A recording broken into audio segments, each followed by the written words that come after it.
大家好，今日咧介紹一下粉嶺嘅蝴蝶山徑啦。其實本來我哋係諗住坐小巴入去呢一個鹿頸嘅，咁大家睇下啲相都見到啦，其實好多人下嘅，再加上架車係好唔密啦，咁最後等咗1個鐘頭都去唔到嘅。隔離嗰架車咧就係去流水響嘅，咁雖然多人，但係佢啲車就比較密啲啦。咁呢個蝴蝶山徑其實好容易去嘅啫，就係喺火車站隔離。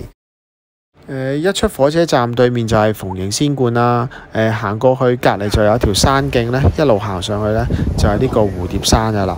咁我哋當日嘅路線呢，就係上到山啦頂，然後就行返落去華明村嘅。全程大約係1個鐘頭左右嘅咋。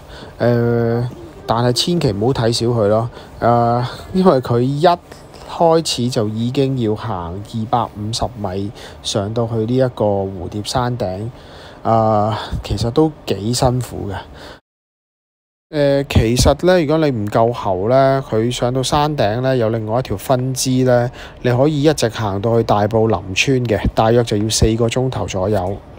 我朋友就行過啦，嗰一段路咧，係一啲泥路嚟嘅。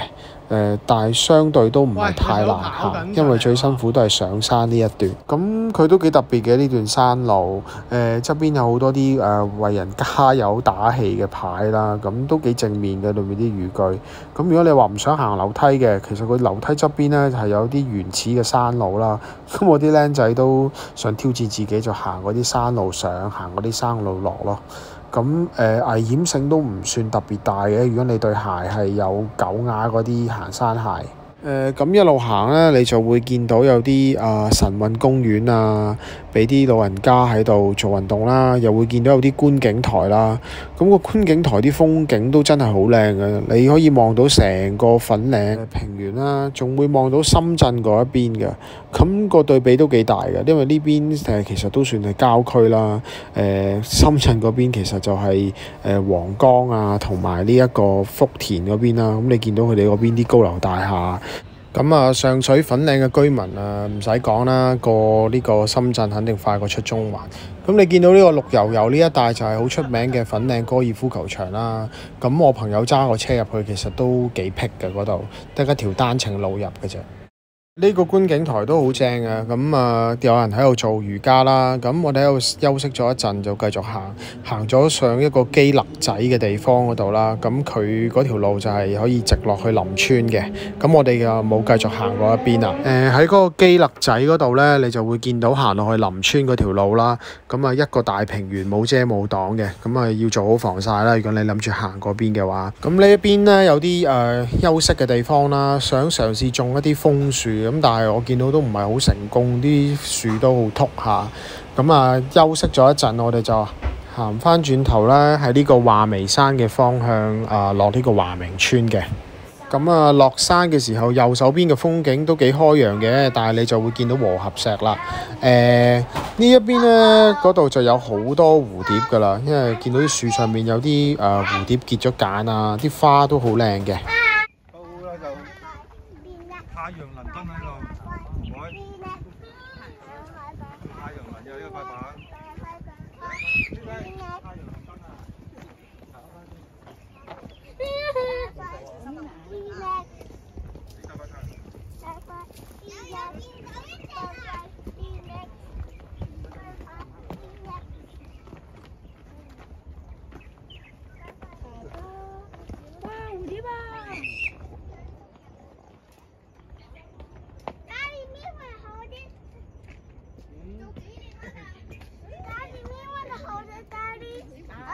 行緊呢條道路，不過有樓梯嗰度，不過我哋要 challenge 自己。居然有人話要 challenge。咁自從上次我哋喺飛鵝山行落去沙田，佢哋行過一段爛路之後呢，佢哋似乎就愛上咗呢一個刺激，咁好中意行呢啲咁嘅爛嘅山路。咁呢一段蝴蝶山徑其實都幾靚啦，睇到好開揚嘅風景啦，又見到好多蝴蝶啦，都幾值得行嘅。咁可能因為行呢段山路落山嘅緣故呢，所以落完嚟都幾攰。咁如果喺入下邊行樓梯嘅咧，其實就都好舒服嘅。沿途都幾多樹遮陰啦，就算再熱少少行都好舒服啦。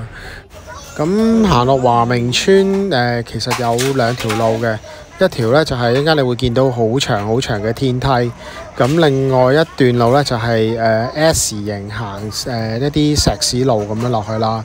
行天梯應該係會快好多嘅，因為唔使咁迂迴啊嘛。但係行嗰條石屎路咧，我覺得好靚喎，因為好似一個以前喺外國嘅行嗰啲公園啊，入邊嗰啲山徑咁樣咯。